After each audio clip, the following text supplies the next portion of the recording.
ഇനിയും കാലടിച്ചു മുറിക്കുന്ന ഒന്നേ പറയാനുള്ളൂ. ജയരാജൻ്റെ കാലും കൈയും സ്വന്തം പാർട്ടിക്കാർ അടിച്ചു മുറിക്കാതിരിക്കാൻ നോക്കിയാൽ മതി. കാരണം അദ്ദേഹം പിണറായി വിജയൻ്റെയും ടീമിൻ്റെയും ഇറ്റ്ലിസ്റ്റിലാണ്. ആ ഇറ്റ്ലിസ്റ്റിലായ ജയരാജൻ പിണറായി പ്രീതിക്ക് വേണ്ടിയായിരിക്കാം ഷാഫിയുടെ കാലൊടിക്കുന്നൊക്കെ പറഞ്ഞിരിക്കുന്നത്. അദ്ദേഹത്തോട് ഒന്നേ പറയാനുള്ളൂ, അദ്ദേഹത്തിൻ്റെ കാലും കൈയും പാർട്ടിക്കകത്തുനിന്ന് ഒടിയാതെ നോക്കിയാൽ അദ്ദേഹത്തിന് നല്ലത്. പിന്നെ അനുബന്ധമായ ഒരു കാര്യം പറയാം. 90കളിലെയും 2000 ആദ്യൻ്റെയും കണ്ണൂരിൽ ജയരാജനും കൂട്ടും തുടങ്ങി വെച്ച കൊലയും കുത്തും അടിയുമായുള്ള ആ ജീർണിച്ച രാഷ്ട്രീയം കോഴിക്കോട്ട് കൊണ്ടുവരരുത്. കൊണ്ടുവന്നാൽ അതിൻ്റെ പ്രത്യാഘാതം വളരെ വലുതായിരിക്കും. അതിന് ശക്തമായി കോൺഗ്രസും UDFും ജനാധിപത്യ വിശ്വാസികളെ സംഘടിപ്പിച്ചുകൊണ്ട് പ്രതിരോധിക്കുകയും ചെയ്യും. പിന്നെ പോലീസ് ഞങ്ങൾ സ്ഫോടക വസ്തു എറിഞ്ഞു എന്നാണ് ഇവരൊക്കെ പ്രസംഗിക്കുന്നത്. പോലീസ് കേസെടുത്തിരിക്കുന്നത് 2 കേസാണ് പോലീസ് രജിസ്റ്റർ ചെയ്തത്. ഒന്ന് ഷാഫി പറമ്പിൽ MP 1-ാം പ്രതിയും ഞാൻ 2-ാം പ്രതിയായ കേസ്. രണ്ടാമത് അതിൽ FIRൽ പേരുണ്ട്. രണ്ടാമത്തെ കേസ് എക്സ്പ്ലോസീവ് സബ്സ്റ്റൻസ് ആക്ട് പ്രകാരമാണ്. ഇപ്പോഴും ആ FIRൽ ആളെ പേരില്ല. പക്ഷേ 7 പേരെ അറസ്റ്റ് ചെയ്തു, 5 പേരെ കോടതി ഇറക്കി. ആ പ്രതികൾ എവിടെയാണ് സ്ഫോടക വസ്തു ഇറങ്ങിയത്? ആ പ്രതികൾ സ്ഫോടക വസ്തു എന്ത് തെളിവാണ് പോലീസ് എടുത്തുള്ളത്? ഫോറൻസിക് റിപ്പോർട്ടുണ്ടോ? അതായത് ഒരു സംഭവം കഴിഞ്ഞ് ദിവസങ്ങൾ കഴിഞ്ഞിട്ടാണ്, ആയിരങ്ങൾ ഈ വഴി കടന്നുപോയ ശേഷമാണ് എന്തോ ചാക്ക് നൂലോ ചരടോ കിട്ടിയെന്ന് പറഞ്ഞു അറസ്റ്റ് ചെയ്തിരിക്കുന്നത്. ആ അറസ്റ്റ് മുഖം നഷ്ടപ്പെട്ട CPMൻ്റെയും വില കുറഞ്ഞ പോലീസിൻ്റെയും മുഖം മിനുക്കൽ നടപടിയാണ്. ഞങ്ങളിന്ന് വരെ വിഷ്വൽസ് പുറത്തുവിടുകയാണ് യഥാർത്ഥ സംഭവത്തിൻ്റെ. ഇപ്പം ഞങ്ങൾ 6 വിഷ്വൽസാണ് പുറത്തുവിടുന്നത്. പിന്നീട് വീണ്ടും വിടാം. ഒന്നാമത്തെ വിഷ്വൽ 36 സെക്കൻഡ് വിഷ്വലാണ്. ഒന്ന് ടിയർ ഗ്യാസും സ്റ്റൺ ഗ്രനേഡും പോലീസ് എറിയുന്നതും ഉഗ്രശബ്ദത്തോടെ പൊട്ടിത്തെറിക്കുന്നതും 36 സെക്കൻഡ്. പോലീസ് എന്ന ഭാഗത്ത് നിന്ന് ഗ്രനേഡ് എറിയുന്നു. ആ ഗ്രനേഡിൻ്റെ പുകയിൽ ആളുകൾ പരിഭ്രാന്തരാകുന്നു. ആ പരിഭ്രാന്തിക്കിടയിൽ പോലീസിൻ്റെ ഭാഗത്തു നിന്നും സ്ഫോടക വസ്തു വരുന്നതും പൊട്ടിത്തെറിക്കുന്നതും. അതിൻ്റെ 2 സെക്കൻഡ് ഒറിജിനൽ വിഷ്വലുണ്ട്. മൂന്നാമത് ടിയർ ഗ്യാസും സ്റ്റൺ ഗ്രനേഡും പൊട്ടിത്തെറിക്കുന്നതിൻ്റെ മറ്റൊരു ദൃശ്യം. ഈ ദൃശ്യങ്ങളിലൊക്കെ വ്യക്തമാവും പോലീസിൻ്റെ ഭാഗത്താണ് സ്ഫോടക വസ്തു എറിഞ്ഞെന്നുള്ളത് കൃത്യമായി പറയുന്നുണ്ട്.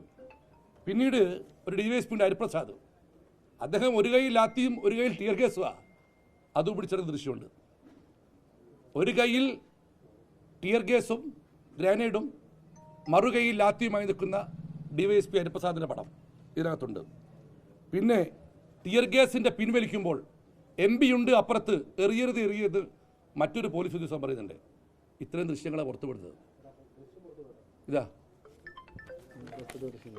ഇതാ ഓരോന്നും ആദ്യത്തെ എടുത്തോ.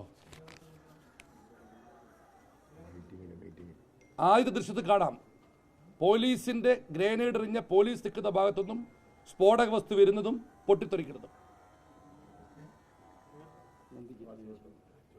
ഒന്ന് എടുത്തില്ലേ? 2ഉം 3ഉം ദൃശ്യങ്ങൾ അതിന്റെ വിവിധ ഭാഗങ്ങളുള്ളത് ആവുന്നില്ലേ?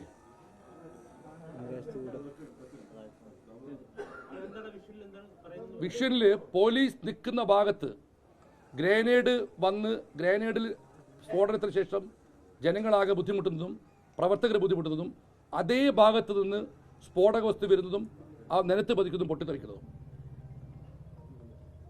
ഇപ്പം തരാം, ഗ്രൂപ്പ് തരാം, അതിൻ്റെ വിഷയം തരാം, അയച്ചു തരാം.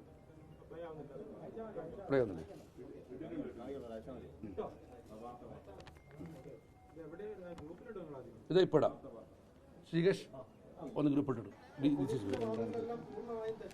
പോലീസിന്റെ വാദങ്ങൾ പൂർണ്ണമായി തെറ്റെന്ന് മാത്രമല്ല, മുഖം മിനുക്കാൻ വേണ്ടി സൃഷ്ടിച്ച കള്ളക്കഥയാണെന്നാണ് ഇതിൽ പോകുന്നത്. പിന്നെ പറയുന്നത് ഇപ്പോഴത്തെ ഗ്രനേഡ് പൊട്ടിത്തെറിക്കില്ലെന്നാണ്. പുതിയ ഗ്രനേഡ് ഇപ്പോൾ ഉപയോഗിച്ച ഗ്രനേഡ് എന്നറിയോ? ആ ദിവസം പേരാമ്പ്ര പോലീസ് സ്റ്റേഷന്റെ നിലത്തിട്ടിട്ട് വെയിലത്തിട്ട് ഉണക്കി ഗ്രനേഡ് അവിടെ ഉപയോഗിച്ചത്. ഇതാ ഗ്രനേഡ് വന്ന അതേ ഭാഗത്ത് നിന്ന്, പോലീസ് നിൽക്കുന്ന അതേ ഭാഗത്ത് നിന്ന് ഒരു സ്ഫോടക വസ്തു വരുന്നതും നിലത്ത് പതിക്കുന്നതും പൊട്ടിത്തെറിക്കുന്ന വിഷയമാണിത്. 36 സെക്കൻഡ്. അതിൻ്റെ ഒരു ഭാഗത്തുനിന്നല്ല അല്ലേ, രണ്ട് ഭാഗത്തിൽ വിശ്വസിച്ചുണ്ട്. പിന്നെ കരുതിക്കൂട്ടി അക്രമം ഉണ്ടാക്കുന്ന ഹരിപ്രസാദ് DYSP ഒരു കയ്യിൽ ഗ്രനേഡും ഒരു കയ്യിൽ ലാത്തിയുടെ പോകുന്നത്. ഗ്രനേഡിന്റെ പിന്നി വലിക്കുമ്പോൾ MP ഉണ്ട് അപ്പുറത്ത് മറ്റൊരു പോലീസ് പറയുന്നു.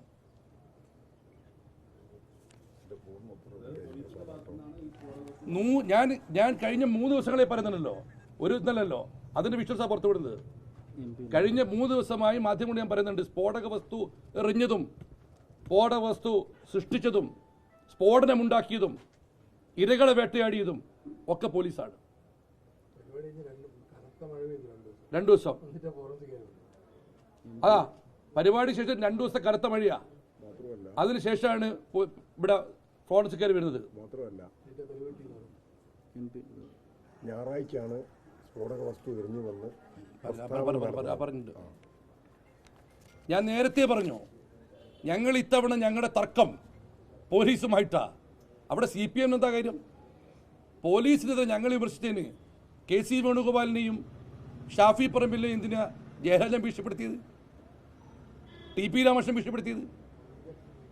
സാധാരണ പ്രവർത്തകർ ഒരു സമരം നടത്തുമ്പോൾ അതിലേക്ക് MP പോകുന്നതാണോ തെറ്റ്? ഇവരാരും പോകാറില്ലേ?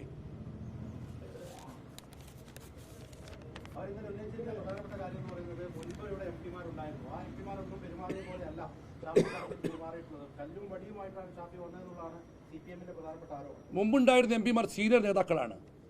അവർ ഈ സംസ്ഥാനത്തെയും രാജ്യത്തെയും ചെയ്ത നേതാക്കളാണ്. അവരിത്ര ശ്രദ്ധപ്പെടേണ്ട കാര്യമില്ല. ഷാഫി പറമ്പിലൊക്കെ യുവാവാണ്.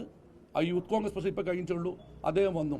അത് ആദ്യം വരാത്തത് കുറ്റമോ ഇപ്പം വരാത്തത് ശരിയോ അല്ല കുറ്റമോ ഒന്നും ആർക്കും പറയാൻ സാധിക്കില്ല.